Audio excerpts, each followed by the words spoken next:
How to open a file in minitab.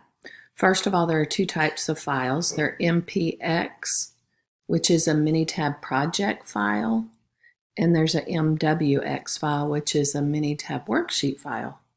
So all you have to do is click on File, Open, know which one you're going to be opening. I'm going to open a project file. They're basically the same type of files for our purposes, only a project might have many worksheets under it like on Excel. So I'm going to click on Project. I'm opening a project file from my computer. So I'm choosing Local File.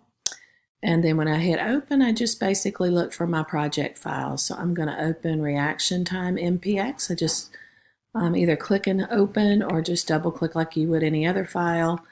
And continuing without autosave, I typically don't save any of mine.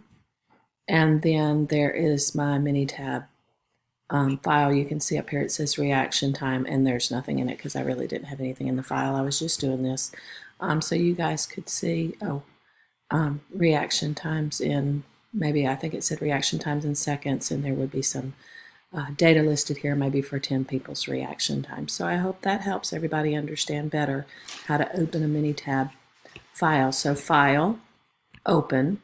It's either MPX, use project. If it's MWX file, use worksheet.